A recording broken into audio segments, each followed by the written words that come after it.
नमस्कार. मी आज तुम्हाला स्पंजी कोकोनट डोसा करून दाखवणार आहे. त्यासाठी मी साहित्य घेतले बघा.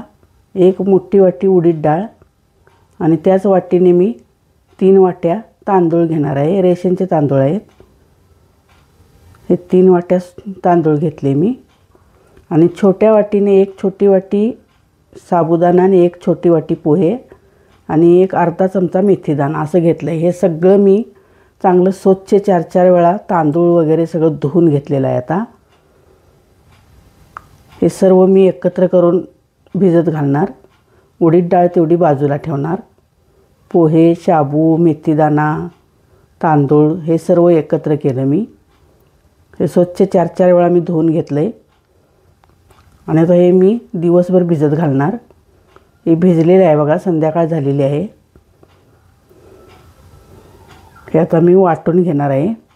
आता तांदळामधलं मी पाणी काढून घेणार आणि उडीद डाळीतलं मी पाणी काढून घेणार नाही, कारण ते पाणी वाटायला वापरायचं. म्हणजे पीठ येण्याला चांगलं फसफसून येतं पीठ उडीद डाळीतलं पाणी वापरल्यामुळं. हे यातलं पाणी काढून घेतलं मी तांदळामधलं. आता मी थोडे तांदूळ थोडी डाळ असं घालून मी ते वाटून घेणार एकत्र.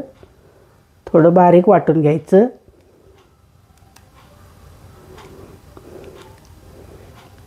हे बघा, ह्यातलं 1 चमचा डाळ आणि थोडं पाणी घालते मी वाटायला. या उडीद डाळीच्या पाण्यामुळं पीठ चांगलं येतं. ती आपण 2-3 वेळा धुवून वापरली आहे, त्याच्यामुळं ते पाणी चांगलं आहे. तर हे वाटून घेते मी. बारीक वाटून घ्यायचं. वाटलेलं आहे बघू शकता. दाखवते तुम्हाला. तर ओतून घेते हे एका भांड्यामध्ये. अशा प्रकारे मी पुन्हा एकदा घेते.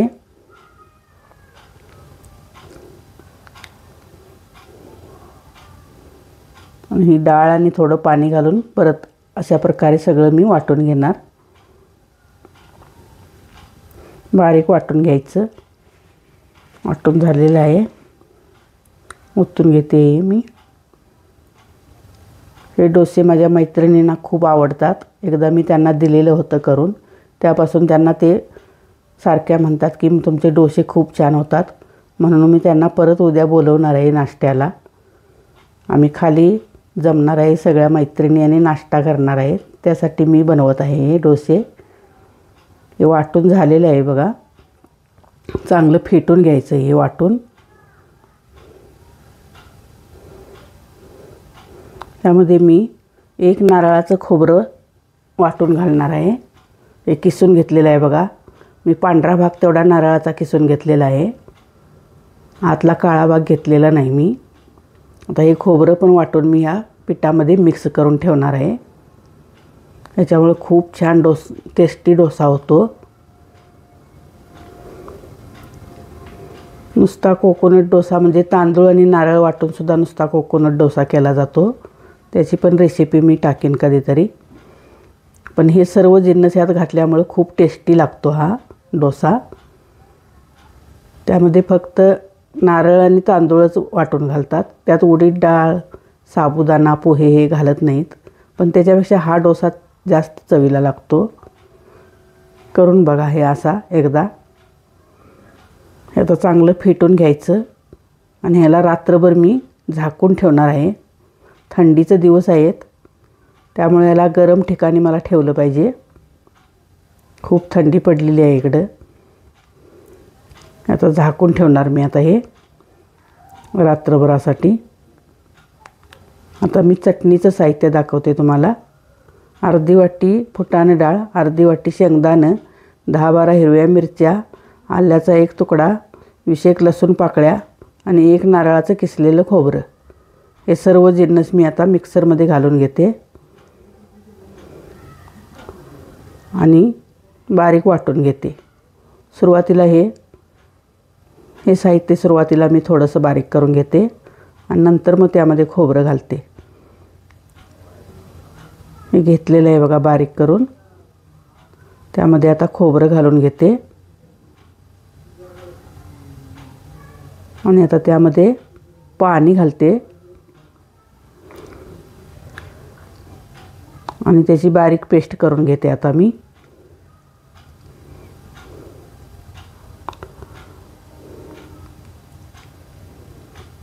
झालेलं आहे वाटून, काढून घेते एका डब्यामध्ये आता मी.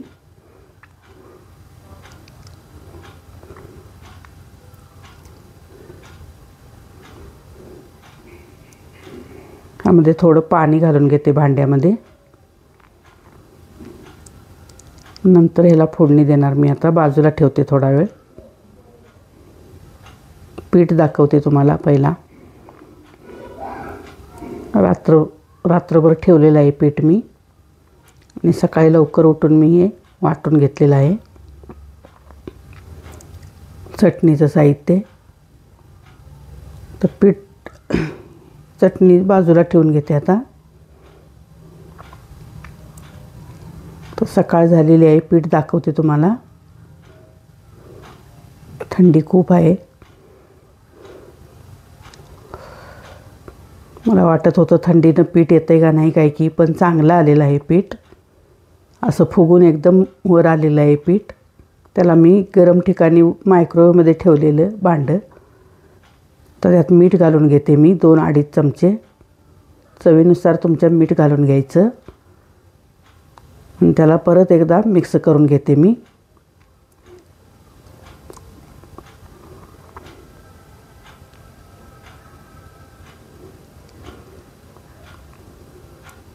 सकाळीचे आता 7 वाजलेले आहेत.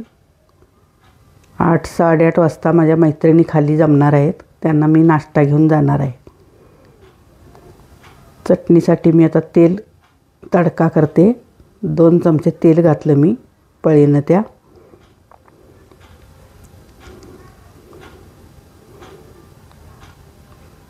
तेल तापले की आता मी त्यात मोहरी टाकून घेते.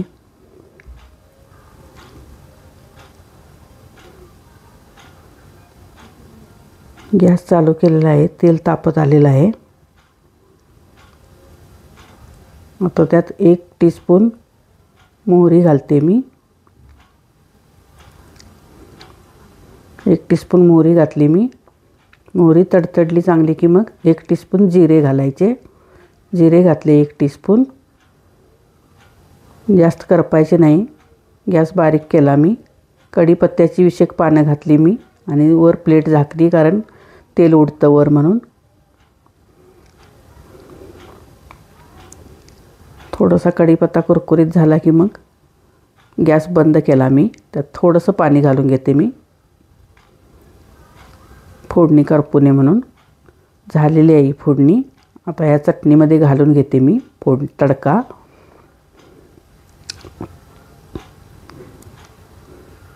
चांगली मिक्स करून घेते.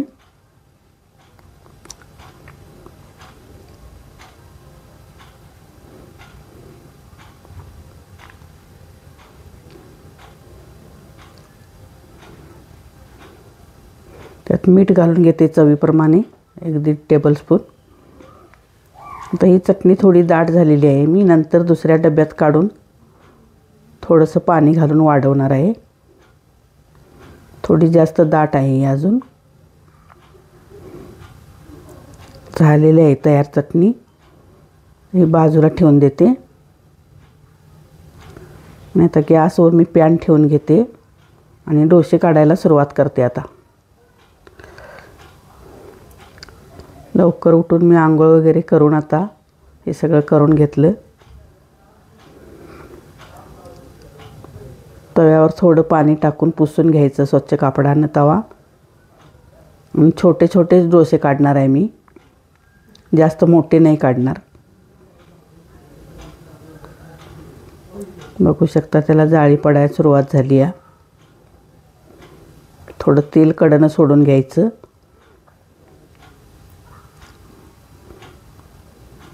थोडंसं सुकल्यासारखं झालं की मग परतायचं. काही जण परतत नाहीत, एकच बाजू भाजतात, त्याच्यामुळे ते पांढरं दिसतंय. पण मला असं थोडं जाड घातल्यामुळे परतते मी, कारण चांगलं लागतंय मग ते तसं दोन्हीकडनं थोडं भाजलं की. असा कलर आला तरी चालतोय. लगेच भाजतात ते स्पंजी असल्यामुळं. बुट्टीमध्ये काढून घेते मी. एक 3-4 काढून दाखवते तुम्हाला.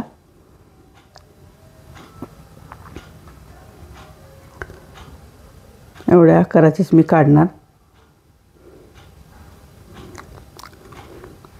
थोडं सुकत आलं की कडेनं तेल सोडून मग परतून घ्यायचं.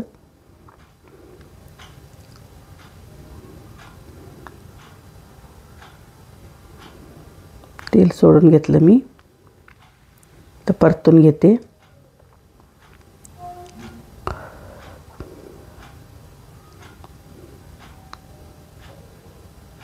पण आता झालेलं आहे भाजून.